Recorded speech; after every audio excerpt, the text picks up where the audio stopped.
Hello guys, नमस्ते। अपन बात कर रहे हैं हेलो एल्केन तथा हेलो एरिन अध्याय के अभ्यास प्रश्नों के, और अपन ने लिया है अभ्यास प्रश्न 10.19। अब गाइस ये प्रश्न है कि निम्नलिखित परिवर्तन कैसे संपन्न किए जा सकते हैं। तो गाइस इस प्रश्न के अंदर आपको एक यौगिक को दूसरे यौगिक में परिवर्तन करना है। अब गाइस इन परिवर्तनों को करने के लिए कुछ अभिक्रियाओं की आवश्यकता होती है। तो मुख्य रूप से आपकी ये अभिक्रियाएं जो अपन इन परिवर्तनों को करने के लिए काम में लेंगे। अब गाइस इस प्रश्न के अंदर आपके 20 परिवर्तन है। 20 में से 1 से 5 तक परिवर्तन अपन ने पिछले वीडियो में कर लिए थे। इस वीडियो के अंदर अपन 6 से 12 तक परिवर्तन करेंगे। तो गाइस सबसे पहले अपन बात करते हैं परिवर्तन नंबर 6 की, जो आपके हैं बेंजील अल्कोहल से 2 फेनिल एथेनोइक अम्ल की। तो आपके 6 नंबर है बेंजील अल्कोहल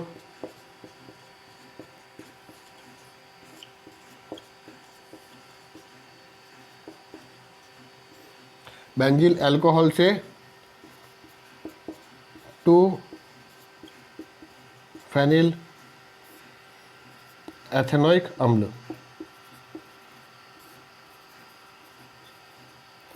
अब गाइस इस परिवर्तन की आपकी शुरुआत होती है बेंजील अल्कोहल से। तो सबसे पहले तो अपन क्या करेंगे, जो बेंजील अल्कोहल है उसकी संरचना बनाएंगे। तो गाइस देखो,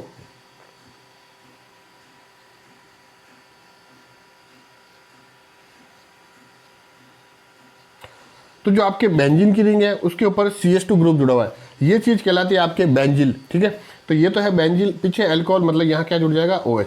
तो ये पूरा आपके कहलाया बेंजील अल्कोहल। तो ये तो हो गया आपके बेंजील अल्कोहल। अब गाइस सबसे पहले क्या करेंगे, जो आपके बेंजील अल्कोहल है उस बेंजील अल्कोहल की अपन क्रिया कराएंगे SOCl2 के साथ। तो गाइस देखो अपन इसकी अभिक्रिया करा रहे हैं SOCl2 के साथ। अब SOCl2 इसको अपन बोलते हैं थायोनिल क्लोराइड। SOCl2 ये क्या है आपके थायोनिल क्लोराइड। अब गाइस इस अभिक्रिया के अंदर क्या होगा SOCl2 में से आएगा SO और यहाँ से आएगा O, तो मिल गया SO2। तो आपके एक तो क्या होती है जो SO2 है वो आपके गैस के रूप में बाहर निकलती है। एक गई यहाँ से Cl आएगा और यहाँ से H आएगा, तो एक आपके गई HCl गैस के रूप में बाहर निकलती है। पीछे क्या बचा, यहाँ पर Cl और यहाँ पर CH2 और बेंजीन की रिंग। तो आपको ये चीज़ मिल जाएगी CH2 Cl और आपके बेंजीन की रिंग। ठीक है, अब गई ये जो चीज़ मिली इसको अपन बोलते हैं बेंजील क्लोराइड। तो इसका नाम आपके है बेंजील क्लोराइड। अब गाइस बेंजील क्लोराइड का आगे अपन क्या करेंगे तो देखो, जो बेंजील क्लोराइड है उस बेंजील क्लोराइड के साथ आगे जो अभिक्रिया होती है वो आपके ये है नाभिक से नहीं प्रतिस्थापन अभिक्रिया। तो इस अभिक्रिया के अंदर अपन क्या करेंगे, जो बेंजील क्लोराइड है उसकी अपन अभिक्रिया कराएंगे KCN के साथ। KCN बोले तो पोटेशियम साइनाइड। अब किसकी उपस्थिति में, तो गाइस ये अभिक्रिया होती है आपके ETOH और आगे अपन लिखते हैं H2। अब गाइस इसका मतलब क्या है, तो ETOH को अपन बोलते हैं एथेनॉल, और H2 मतलब ये एथेनॉल तो है, लेकिन एथेनॉल कैसा, आपके जलीय एथेनॉल। ठीक है, तो जलीय एथेनॉल की उपस्थिति में बेंजील क्लोराइड की अभिक्रिया अपन KCN बोले तो पोटेशियम साइनाइड के साथ कराते हैं। और अभिक्रिया का प्रकार है आपके नाभिक से नहीं प्रतिस्थापन। नाभिक से नहीं प्रतिस्थापन। अब गाइस इस अभिक्रिया में क्या होगा कि KCN के अंदर जो CN है, CN बोले तो CN माइनस साइनाइड आयन, ये आपके एक नाभिक से नहीं होता है। और इसके अंदर जो Cl बोले तो क्लोराइड आयन है, वो भी एक नाभिक से नहीं है। तो ये नाभिक से नहीं इस नाभिक से नहीं को प्रतिस्थापित कर देता है। तो आपको जो नई चीज़ मिलेगी वो ये मिलेगी CH2, यहाँ जुड़ गया आपके CN और नीचे आपके हैं बेंजीन की रिंग। अब गाइस इस चीज़ को अपन बोलते हैं बेंजील साइनाइड। तो ये क्या है आपके बेंजील साइनाइड। अब गाइस जो आपको बेंजील साइनाइड मिला, इस बेंजील साइनाइड का आगे अपन कराएंगे जल अपघटन। तो इसका आगे क्या हो रहा है, आपके जल अपघटन हो रहा है। अब गाइस जो जल अपघटन होता है वो होता है अम्लीय जल अपघटन। किसी अम्ल की उपस्थिति में अपन क्या करेंगे, ये जल अपघटन कराएंगे। अब गाइस यहाँ पर क्या होगा, जो CN है वो CN चेंज हो जाएगा आपके COOH के अंदर। तो आपको ये चीज़ मिलेगी CH2 इससे जुड़ा हुआ COOH और यहाँ जुड़ी हुई आपके बेंजीन की रिंग।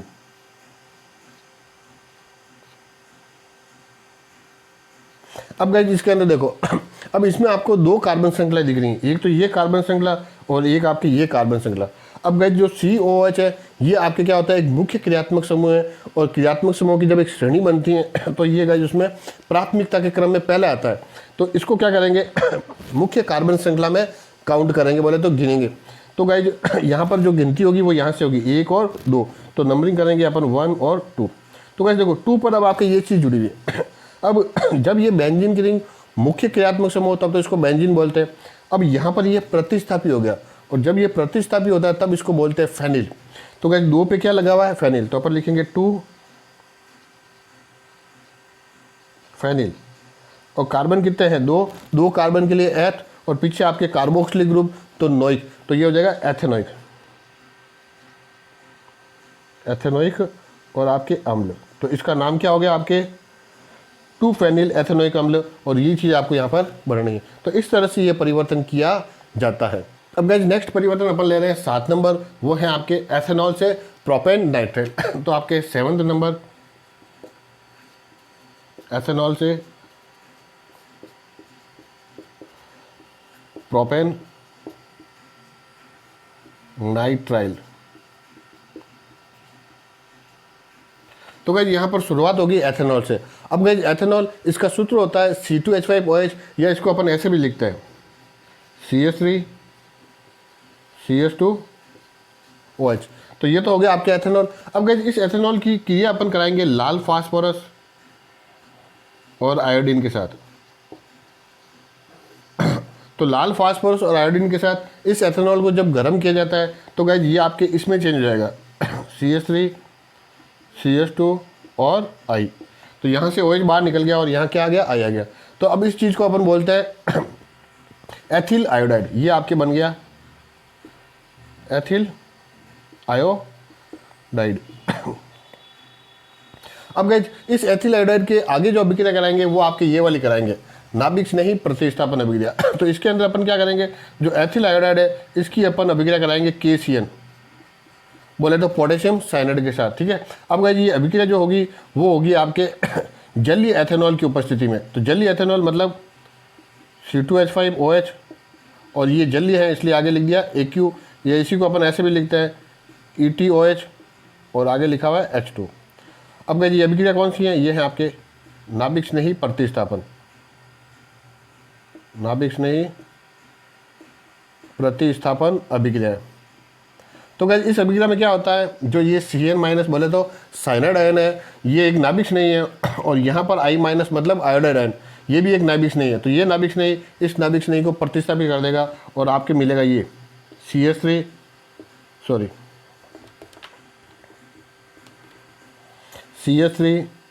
CH2 और यहाँ जुड़ जाएगा आपके Cn। अब गाइस इसको क्या बोलते हैं, तो गाइस देखो यहाँ पर आपकी जो Cn है उस Cn का जो C है वो मुख्य श्रृंखला में आपके काउंट होगा। तो यहाँ से गिनती करेंगे तो 1 2 और 3। तो कितने कार्बन है, 3 के लिए प्रोप, और सब सिंगल बॉन्ड है इसलिए प्रोपेन। तो आपके ये हो गया प्रोपेन, और Cn है उसको बोलते हैं नाइट्राइल, तो इसका नाम हो जाएगा प्रोपेन नाइट्राइल,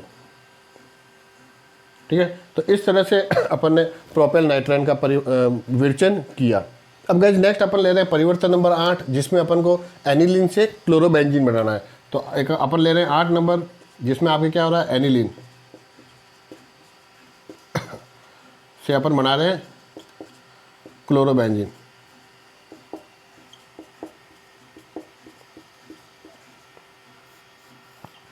तो गाइस ये अभिक्रिया शुरू हो रही है आपके एनिलीन से। तो सबसे पहले तो अपन क्या करते हैं, एनिलीन का सूत्र लिखते हैं।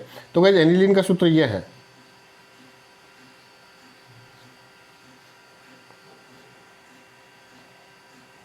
तो जो आपके बेंजीन की रिंग है उसके ऊपर NH2 जुड़ा हुआ है। तो ये तो हो गया आपके एनिलीन।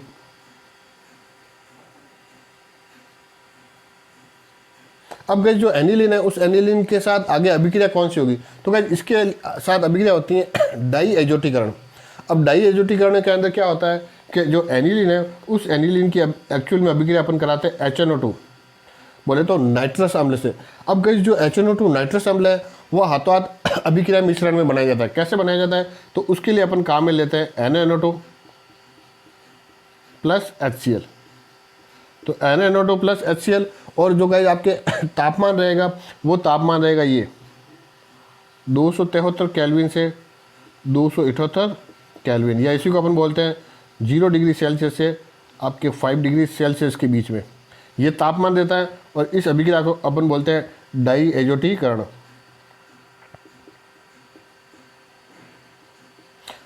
ठीक है। अब गाइस इस अभिक्रिया के फलस्वरूप आपके जो बीच में उत्पाद बनेगा, बोले तो मध्यवर्ती बनेगा, उसको अपन बोलते हैं डाइएजोनियम लवण। क्या बोलते हैं? डाइएजोनियम लवण। अब वो कैसे बनता है तो गाइस देखो, ये आपके इस तरह से होगा।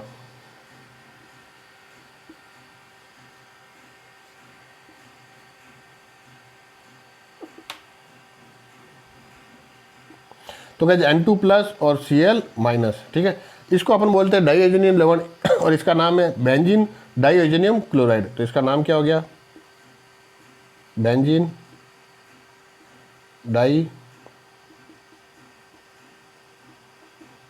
डाइएजोनियम क्लोराइड और आगे अपन लिख देंगे लवण। ठीक है। अब गाइस जो आपको बेंजीन डाइएजोनियम क्लोराइड लवण मिला, इसकी अगर आप आगे जो अपन अभिक्रिया कराएंगे वो अभिक्रिया आपके ये वाली होगी, सैंडमेयर अभिक्रिया। सैंडमेयर अभिक्रिया। अब इस सैंडमेयर अभिक्रिया में क्या होता है आपके CuCl किसकी उपस्थिति में? HCl की उपस्थिति में। CuCl इसको अपन बोलते हैं क्यूप्रस क्लोराइड। तो HCl की उपस्थिति में क्यूप्रस क्लोराइड की क्रिया अपन जब बेंजीन डाइएजोनियम क्लोराइड लवण से कराते हैं तो आपको ये चीज़ मिलेगी।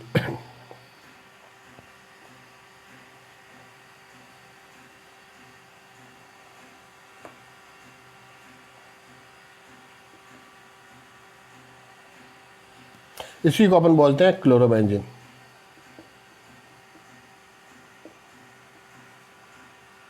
ठीक है। और यहाँ से आपके एक N2 बाहर निकल जाएगा और एक HCl बाहर निकल जाएगी।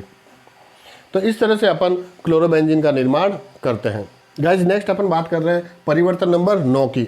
इसमें क्या हो रहा है? 2 क्लोरोब्यूटेन से 3,4 डाइमेथिल हेक्सेन बनाना है। तो आपके नेक्स्ट है 9 नंबर, जिसमें आपके 2 क्लोरोब्यूटेन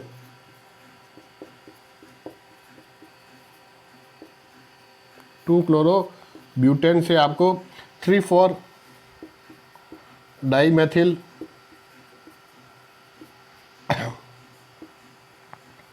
हेक्सेन बनाना है। अब गाइस ये अभिक्रिया शुरू होगी आपके 2 क्लोरोब्यूटेन से। तो सबसे पहले तो अपन क्या करते हैं? 2 क्लोरोब्यूटेन की संरचना बनाते हैं। तो आपके ब्यूटेन मतलब 4 कार्बन, तो ये 1 2 3 और आपके ये 4 नंबरिंग करिए इधर से 1 2 3 और 4। अब 2 पे क्या है? क्लोरो, तो यहाँ लग गया Cl। बाकी बची हुई संयुक्ता हाइड्रोजन से पूरी करेंगे। 1 पूरी है तो 3 होगी आपके 3 हाइड्रोजन से, 1 2 3 पूरी है तो 1 होगी 1 हाइड्रोजन से, 2 पूरी है तो 2 हाइड्रोजन से, 1 पूरी है तो 3 हाइड्रोजन से। तो गाइस ये है आपके 2 क्लोरोब्यूटेन।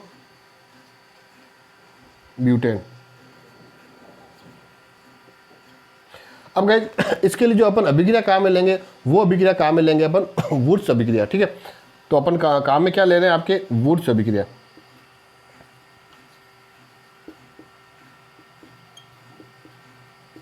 अब गाइस आपको पता है वुर्त्ज अभिक्रिया में क्या होता है कि आपके जो ये 2 क्लोरोब्यूटेन है उसको अपन क्या करेंगे? शुष्क ईथर की उपस्थिति में। किससे क्रिया कराएंगे? सोडियम से। तो वुर्त्ज अभिक्रिया में शुष्क ईथर की उपस्थिति में जो आपके 2 क्लोरोब्यूटेन है उसे सोडियम से क्रिया कराएंगे। अब गाइस इसमें क्या होता है कि 2 क्लोरोब्यूटेन के आपके 2 अणु काम में आएंगे। ठीक है। अब गाइस देखो ये अभिक्रिया होगी कैसे? तो इस अभिक्रिया को मैं क्या कर रहा हूँ आपको रीअरेंज करके लिख रहा हूँ इस तरह से। देखो जो ये Cl है, इस Cl को मैं यहाँ लेके आ जाता हूँ और CH3 को आपके नीचे लेके आ जाता हूँ। तो मैंने ऐसे लिखा CH3 CH2 CH, Cl को मैंने यहाँ ले लिया और CH3 को मैंने नीचे ले लिया। बात एक ही है। अब गाइस इसके क्या आ रहे हैं? 2 अणु काम आ रहे हैं। तो एक अणु तो ये प्लस 2Na बीच में, ठीक है, प्लस अब गाइस दूसरा अणु को मैं क्या कर रहा हूँ? उल्टा लिख रहा हूँ। कैसे लिख रहा हूँ? पहले मैंने लिखा यहाँ Cl, फिर मैंने लिखा CH, फिर मैंने लिखा CH2 और फिर मैंने लिखा CH3 और इस CH से आपके जुड़ा हुआ ये CH3। ठीक है। सेम वो के वो अभिक्रिया, केवल मैंने थोड़ा सा लिखने में तरीका चेंज किया। अब ये किसकी उपस्थिति में हो रही है? शुष्क ईथर की उपस्थिति में। और कौन सी अभिक्रिया? आपके वुर्त्ज अभिक्रिया। अब गाइस यहाँ पर क्या होगा, तो देखो यहाँ पर क्या हो रहा है, एक सीएल यहाँ से आएगा, एक सीएल यहाँ से आएगा और एक आएगा आपके 2 Na। तो ये इस तरह से, तो बाहर क्या निकल गया 2 NaCl, तो माइनस अपन ने लिखा 2 NaCl। अब गाइस पीछे ये चीज़ पूरी बच रही है और पीछे ये पूरी चीज़ बच रही है, इन दोनों को आपस में जोड़ देंगे तो क्या होगा CH3 CH2 CH और CH3 CH3 CH2 CH और आपके CH3, फिर बॉन्ड, फिर वापस यहाँ पर CH, इससे नीचे जुड़ा हुआ है CH3, फिर आपके CH2 CH3। ठीक है। अब गाइस इसमें नंबरिंग करेंगे तो नंबरिंग चाहे इधर से करो चाहे इधर से करो, बात एक ही है। तो अपन ने इधर से करा तो 1 2 3 4 5 और 6। अपन देख रहे हैं एक 3 पे मैथिल है और एक 4 पे मैथिल है, तो अपन ने नाम दिया 3 4, 2 हैं इसलिए डाई, 3 4 डाई मैथिल। और कार्बन कितने हैं 6 इसलिए हेक्स, और सब सिंगल बॉन्ड है इसलिए N, तो हेक्सेन। तो क्या बन गया 3 4 डाई मैथिल हेक्सेन, और 3 4 डाई मैथिल हेक्सेन आपको बनाना है। अब गाइस ये कई चीज़ अपन ऊपर लिख देते हैं। ठीक है, तो इस तरह से लिखा CH3 CH2 CH CH CH2 CH3, एक CH3 यहाँ लगा हुआ है और एक CH3 आपके यहाँ लगा। तो इस तरह से वुड्स अभिक्रिया की सहायता से अपन 2 क्लोरोब्यूटेन से 3 4 डाई मैथिल हेक्सेन का परिवर्तन करते हैं। तो गाइस नेक्स्ट अपन परिवर्तन ले रहे हैं, परिवर्तन नंबर 10, वो है आपके 2 मैथिल 1 प्रोपिन से 2 क्लोरो 2 मैथिल प्रोपेन। तो आपके 10 नंबर है 2 मैथिल 1 प्रोपिन से 2 क्लोरो 2 मैथिल प्रोपेन। अब गाइस इस अभिक्रिया के अंदर शुरुआत आपकी होगी 2 मैथिल 1 प्रोपिल से, सॉरी 2 मैथिल 1 प्रोपिन से। तो सबसे पहले तो अपन इसकी संरचना बनाते हैं। तो गाइस प्रोपिन, प्रोप मतलब 3 कार्बन, तो 1 2 और 3 कार्बन, और प्रोपिन पीछे इन लग रहा मतलब एक डबल बॉन्ड, ये डबल बॉन्ड आ गया। अब नंबरिंग कर देते तो 1 2 और 3, 2 पे लगा हुआ मैथिल मतलब ये 2 पे है आपके मैथिल। अब बाकी बची संयोजकता अपन हाइड्रोजन से पूरी करेंगे। तो इसकी 2 पूरी हैं, 2 आपके हाइड्रोजन से, 1 2 और 2 4, चारों पूरी हैं इसकी। तो अब गाइस इसकी आपके 1 पूरी है तो 3 पूरी होगी हाइड्रोजन से। ठीक है, तो ये है 2 मैथिल 1 प्रोपिन।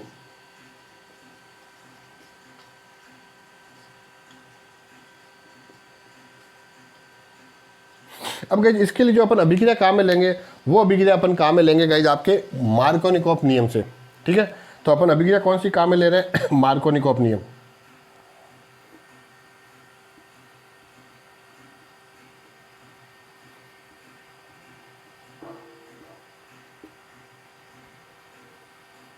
अब गाइस नॉर्मली अपन क्या करते हैं मार्कोनिकॉफ नियम वाले अभिक्रिया के अंदर अपन क्या करेंगे, कोई भी आपके एल्किन है उस एल्किन की अपन अभिक्रिया कराते हैं HBr के साथ।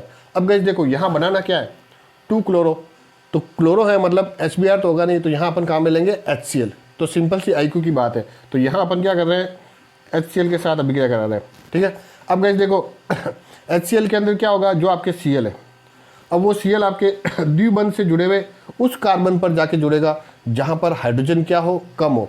तो इसमें आपके हाइड्रोजन यहाँ पर देखो है ही नहीं, मतलब सबसे कम यहाँ आपके 2 हैं, तो जो Cl है वो तो यहाँ जुड़ जाएगा और जो हाइड्रोजन है वो आपके यहाँ जुड़ जाएगा। तो नेक्स्ट बनेगा आपके CH3 C, यहाँ जुड़ा हुआ है CH3, तो यहाँ आपके एक तो जुड़ गया Cl, फिर बॉन्ड CH2 एक हाइड्रोजन जुड़ गया तो हो गया CH3।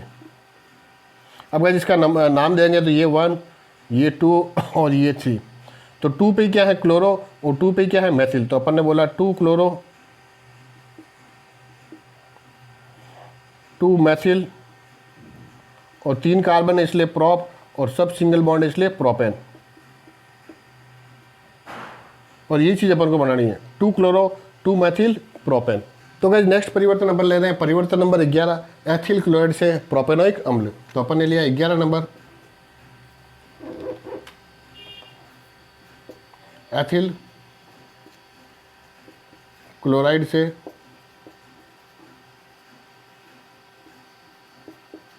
प्रोपेनोइक अम्ल।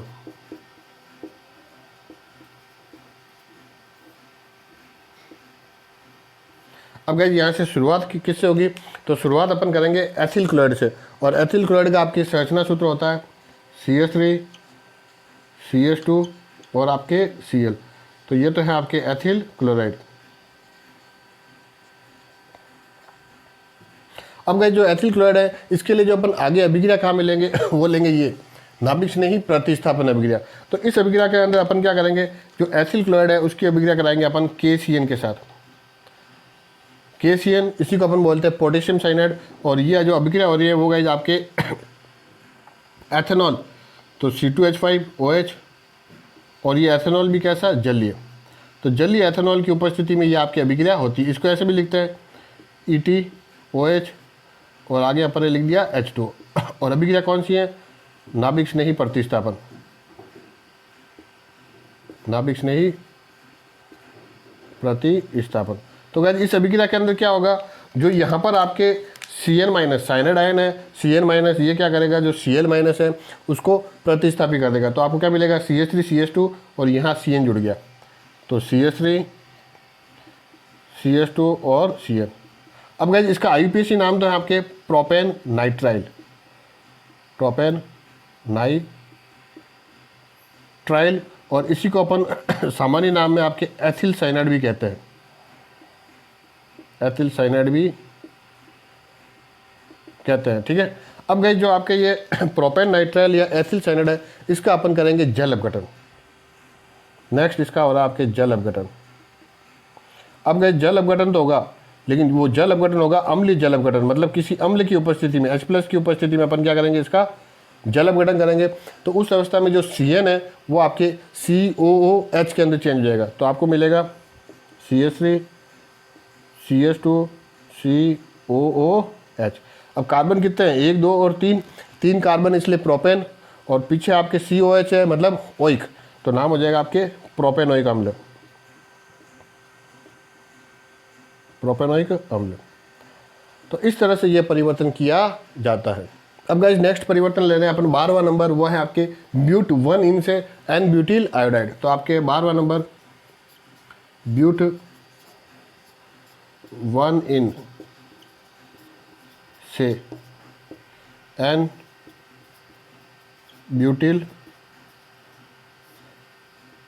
आयोडाइड।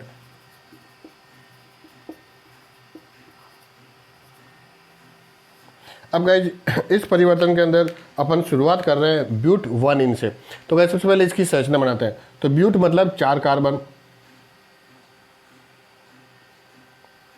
और इनका मतलब डबल बॉन्ड, और वो भी कहाँ पर 1 पर। तो अगर ये 1 है, 2 है, 3 है और 4 है, तो यहाँ पर आपका क्या हो जाएगा, डबल बॉन्ड हो जाएगा, ठीक है।